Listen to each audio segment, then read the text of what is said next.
اور جتنے تیز رفتاری سے ہم سفر کرتے ہیں تم انسان سوچ بھی نہیں سکتے۔ اب کیا چاہتے ہو؟ دیکھو مجھے معاف کر دو، مجھے نہیں پتا، میں تو ڈر رہا تھا، اکیلے یہاں پر آیا تھا کھیت میں پانی دینے، مجھے کیا پتا کہ تمہارا بچہ میرے پتھر کا نشانہ لگ کے مر جائے گا۔ میں تم سے معافی مانگتا ہوں، نہیں، تمہیں اس کی سزا ملے گی۔ تم جانتے ہو یہ کس کی قبر ہے؟ میں نہیں جانتا، لیکن لوگوں نے بتایا ہے کہ یہ کسی بزرگ کی قبر ہے۔ یہ تو جانتے ہو کسی بزرگ کی قبر ہے، لیکن یہ جنات کے بزرگ ہیں، ہمارے بڑے بزرگ، اسی وجہ سے یہ پورا علاقہ ہمارا ہے۔ تم جب بھی یہاں آتے ہو ہم اس وقت تمہیں کچھ نہیں کر سکتے ہیں، نہ کہہ سکتے ہیں، لیکن رات کے وقت تو ہمیں تمہارا حشر بگاڑنا ہی تھا۔ پر میں نے کیا ہے؟ مانا کہ ابھی میں نے تمہارے بچے کو بھینس کا بچہ سمجھ کر پتھر مارا، لیکن اس سے پہلے کئی بار تم ایسا کر چکے ہو۔ لیکن میں نے کبھی کسی انسان کو نہیں مارا، انسان کی شکل میں ہم نہیں آتے، ہم وہ جنات ہیں جو جانوروں کی شکل میں آتے ہیں۔ تبھی تمہارے سامنے کبھی کوئی گلہری آ جاتی ہے، کبھی کوئی سانپ۔ ہاں، میں نے ایک بار ایک سانپ کو مارا تھا، وہ بھی ہمارے خاندان کا ہی تھا۔ ہمارے بزرگ تم سے ناراض تھے، تبھی رات کے اس پہر تمہیں بلوایا گیا۔ پر میرا پڑوسی رات کے اس پہر آتا ہے، اس کو کسی کام کی وجہ سے مصروفیت تھی تو مجھے آنا پڑا۔ وہ تمہارا پڑوسی نہیں تھا، وہ ہم ہی تھے۔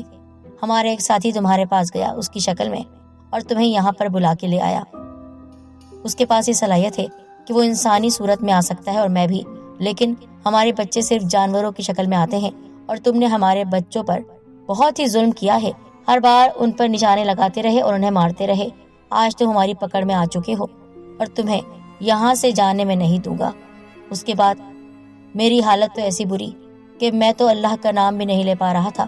میرے منہ سے جو تھوڑی دیر پہلے قرآنی صورتیں نکل رہی تھی، اس وقت لفظ اللہ بھی نہیں نکل پا رہا تھا۔ مجھے لگ رہا تھا میرا دم گھٹ رہا ہے اور میری سانس بند ہو رہی ہے۔ اس کی شکل اور خوفناک ہو رہی تھی، اور زیادہ۔ یکدم وہاں پر شور برپا ہوا، بہت سی چیلیں وہاں پر ایسا لگ رہا تھا گھوم رہی ہیں اور وہ مجھ پر حملہ کرنا چاہتی ہیں۔ وہ یقیناً اسی کے خاندان کے لوگ ہوں گے جو مجھ سے بدلہ لینا چاہتے ہوں گے۔ پھر مجھے اچانک اپنے والد صاحب کی بتائی ہوئی وہ بات یاد آ گئی کہ بیٹا، جب بھی رات کے وقت اگر تم کھیت میں جاؤ اور کسی بھی پریشانی کا سامنا کرو، یعنی دل میں خوف محسوس کرو اور ایسا لگے کہ تمہارے علاوہ بھی وہاں پر کوئی اور موجود ہے، انسان کے علاوہ کوئی اور، تو پھر تم یہ وظیفہ ضرور پڑھنا۔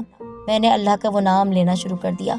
جیسے جیسے میں وہ وظیفہ پڑھ رہا تھا، میرے اندر طاقت بڑھتی جا رہی تھی اور میری اس طاقت سے وہ کمزور ہو رہا تھا۔ اس نے کہا، کیا پڑھ رہے ہو تم؟ کچھ نہیں، میرے والد صاحب کا بتایا ہوا ایک عمل ہے، وہی پڑھ رہا ہوں۔ دیکھو، میں نے جو کچھ کیا وہ اپنے بچاؤ کے لیے کیا، اور بھینس کے اس بچے کو میں مارنا نہیں چاہتا تھا بلکہ بھگانا چاہتا تھا۔ میں اسے ہانک رہا تھا تاکہ جہاں سے آیا ہے وہیں پر چلے جائے، لیکن اس سانپ کو میں نے مارا کیونکہ وہ میرے دوست کو ڈس لیتا۔ اس کو بچانے کے لیے میں نے ایسا کیا۔ جو کچھ اب تک میں نے عمل کیا ہے، جو کام کیا ہے، اس میں میری کوئی بدنیتی نہیں تھی، میں کسی کو کوئی ایذا نہیں پہنچانا چاہتا تھا، بس مجھ سے یہ غلطی ہو گئی۔ میرے والد صاحب ہمیشہ کہتے ہیں جب بھی کسی جانور کو مارو تو اس سے پوچھ لیا کرو، پر میں نے نہیں پوچھا اور مار دیا۔ اب کچھ دیر پہلے جو مجھے دروازہ نظر نہیں آ رہا تھا، ہر طرف شیشے ہی شیشے تھے۔ ایک دم سے جیسے ہی میں نے اللہ کا نام لیا، وہ ورد شروع کیا، میرے سامنے دروازہ آ گیا اور میں اسے باہر بھاگنے لگا۔ بوڑھا بھی میرے پیچھے پیچھے بھاگ رہا تھا۔ اس نے کہا، تو یہاں سے نہیں جا سکتا، بڑی مشکل سے تجھے یہاں بلایا گیا ہے، ہمارے سردار نے تجھے یہاں بلایا ہے، ابھی تو رک، وہ آتے ہیں، کیونکہ وہ سانپ جسے تو نے مارا تھا وہ انہی کا بیٹا تھا۔ میں نے کہا، میں یہاں سے جاؤں گا کیونکہ میں نے تم سے کہا، میں نے جان بوجھ کر نہیں مارا ہے۔ یہ کہتے کہتے میں وہاں سے نکل رہا تھا تو میرا پاؤں ایک درخت سے لگے پھندے پر پڑا اور اس پھندے نے مجھے درخت کے ساتھ الٹا لٹکا دیا۔ وہ بوڑھا اب غار سے نکل آیا، وہ میری طرف آہستہ آہستہ بڑھ رہا تھا، اس کے ہاتھ میں کوئی نوکیلی چیز تھی۔ مجھے پھر سے اپنی موت صاف نظر آ رہی تھی۔ وہ بوڑھا روتا ہوا میری طرف بڑھ رہا تھا، تو نے میرے بیٹے کو مارا۔ میں الٹا لٹکا ہوا تھا، میری آنکھیں بند تھی، میں صرف اللہ کا نام لے رہا تھا۔ کم از کم اتنا ضرور ہوا کہ میرے منہ سے اب اللہ کا نام نکل رہا تھا۔ میرے والد صاحب میرے کام آئے، لیکن مجھے پتا تھا کہ میں مر بھی سکتا ہوں اور زندہ بھی رہ سکتا ہوں، پر مجھے یہ خبر نہیں تھی کہ وہ بوڑھا اب کیا کرنے والا ہے۔ میرے قریب آ کر اس نے میرا چہرہ پکڑ لیا، یعنی میرا منہ پکڑ لیا، اور قریب تھا کہ وہ میرے خون کو چوس تھا۔ اسی وقت مجھے ایسا لگا، روشنی کا جھماکا ہوا اور ایک سفید لباس پہنے ہوئے ایک بزرگ ہمارے قریب آ گئے۔ ان کا قد بھی بہت اونچا تھا۔ انہوں نے کہا، تم اس کا کچھ نہیں کر سکتے ہو، کچھ بھی نہیں بگاڑ سکتے ہو اس کا۔ اس نے جان بوجھ کر تمہارے بیٹے کو نہیں مارا، نہ ہی سردار کے بیٹے کو۔ جانے دو اس کو۔ تم یہاں پر کیوں آئے ہو؟ کیونکہ تمہاری یہ سفاکیت اور تمہارا ہمارے قبیلے سے نکل جانا اسی بات کی گواہی دیتا ہے کہ تم انسانوں کو تکلیف پہنچاتے ہو، ان کو کھاتے ہو، ان کا خون چوستے ہو، ان کو سزا دیتے ہو، جبکہ تم سمجھتے ہو یہ بات کہ یہ بھی غلطی کرتے ہیں، ان سے بھی انجانے میں بہت سارے گناہ ہو جاتے ہیں۔ اگر یہ جان بوجھ کر کریں، ہمیں اس بات کی اجازت نہیں کہ ہم ان سے بدلہ لیں، لیکن تجھے جو ہمارے قبیلے سے نکالا گیا ہے وہ اسی وجہ سے نکالا گیا ہے کہ تو خود بدلہ لیتا ہے۔ تو سردار سے نہیں کہتا، تو بڑے بزرگ سے نہیں کہتا۔ اور تو نے کیا جھوٹ بولا کہ یہ بڑے بزرگ کی قبر ہے؟ ہاں، لیکن یہ نیک بزرگ تھے، جنات کے قبیلے کے نیک بزرگ، جن کی وجہ سے کبھی کسی کو نقصان نہیں ہوا۔ ہاں، تو شیطان ہے، تبھی تو نے اس لڑکے کو پکڑا۔ اب اس کو چھوڑتا ہے یا نہیں؟ نہیں، میں اس کو نہیں چھوڑوں گا۔ اس نے میرے بیٹے کو مارا تو تیرا بیٹا اسے تنگ کر رہا تھا، جانے دے۔ اسی وقت انہوں نے دل ہی دل میں کچھ پڑھا اور پڑھ کر اس بوڑھے پر پھونک ماری۔ اس کا چہرہ جلنے لگا اور وہ پیچھے ہوا۔ پھر انہوں نے ایک اور پھونک مجھ پر ماری۔ میں زمین پر آ گرا۔ مجھ سے کہا، بیٹا یہاں سے جاؤ اور اللہ کا جو نام لے رہے ہو اسے پڑھتے رہو مسلسل جب تک یہاں سے نہیں نکل جاتے۔ تم نے پیچھے پلٹ کر نہیں دیکھنا ہے، ورنہ پھر میں کچھ نہیں کر سکتا۔ میں اس کو روک رہا ہوں۔ پھر میں نے پیچھے نہیں دیکھا، بلکہ اللہ کا نام لیتا ہوا میں وہاں سے بھاگ کھڑا ہوا۔ مجھے یہ بھی یاد نہیں رہا کہ میں موٹر سائیکل پر آیا تھا۔ میں پیدل بھاگ رہا تھا گھر کی طرف۔ بائک پر جاتا تو شاید بہت کم وقت میں پہنچ جاتا، لیکن میں بھاگتے جا رہا تھا۔ میری سانس پھول رہی تھی۔ پیچھے سے مجھے کسی کے چلانے کی آواز آ رہی تھی، تو ہمارے علاقے سے نہیں نکل سکتا، تو نہیں نکل سکتا ہے، تو نے جو کیا ہے ہم پھر تجھے بلائیں گے۔ لیکن میں مسلسل آیت الکرسی کا ورد کرتا ہوا، اللہ کا نام لیتا ہوا بہت دور اس قبرستان سے بہت دور بھاگ رہا تھا۔ پھر مجھے اس وقت آواز آئی، تجھے تیرے قرآن نے بچا لیا، ورنہ میں آج تجھے کھا جاتا۔ آج تک جس کو بھی میں نے پکڑا ہے اسے کاٹ کھایا ہے۔ اسی وقت فضا میں عجیب طرح سے بین کی آواز آئی، جسے کوئی ماتم کر رہا ہے۔ یہ اسی بوڑھے کی آواز تھی، شاید وہ اب رو رہا تھا۔ اور پھر ایک دم آواز بند ہو گئی۔ میں کس طرح اپنے گھر تک پہنچا میں ہی جانتا ہوں۔ دروازے پر پہنچ کر میں بے ہوش ہو گیا۔ 3-4 دن کے بعد مجھے ہوش آیا تو ابا جان نے کہا، بیٹا میں سمجھ گیا تھا کہ رات میں تم کہاں ہو، تم مجھے بتا کر کیوں نہیں گئے، اور تم نے مجھے یہ کیوں نہیں بتایا کہ پڑوسی نے تم سے کہا ہے، کیونکہ وہ تو شہر گیا ہوا ہے، وہ تو ہے ہی نہیں۔ ہاں ابا جان، مجھے پتا ہے، اس کی جگہ کوئی شیطان جن تھا جو مجھے بلا کر وہاں لے کر گیا تھا انسانی شکل میں۔ خیر اللہ کے ایک نیک بندے نے مجھے بچا لیا، وہ بھی جنات کے قبیلے سے ہی ہیں۔ آپ کی نیکیاں کام آ گئی اور آپ نے جو مجھے ورد بتایا تھا وہ بھی کام آ گیا۔ لیکن بیٹا اب یہاں پر ہم نہیں رہ سکتے ہیں، وہ مخلوق تمہارے پیچھے لگ چکی ہے، ہمیں یہاں سے جانا ہوگا۔ پھر کچھ دنوں کے بعد میرے والد صاحب نے وہ زمین بیچی اور ہم شہر آ گئے۔ پر جب بھی یہ واقعہ مجھے یاد آتا ہے میرے رونگٹے کھڑے ہو جاتے ہیں۔ اگر وہ نیک جن میری مدد کو نہیں آتے تو شاید میں آج یہ کہانی نہیں سنا رہا ہوتا۔ اللہ کے کلام نے مجھے بچا لیا۔ لیکن آپ سے میں ایک بات کہنا چاہتا ہوں، انجانے میں کسی بھی جانور کو نہ مارا کریں، بلکہ اجازت لے لیا کریں کہ کہیں وہ جن نہ ہو، اللہ کی کوئی اور مخلوق اس کے جسم میں پوشیدہ نہ ہو، کیونکہ جنات جب بدلہ لیتے ہیں تو پھر انسان کچھ نہیں کر سکتا۔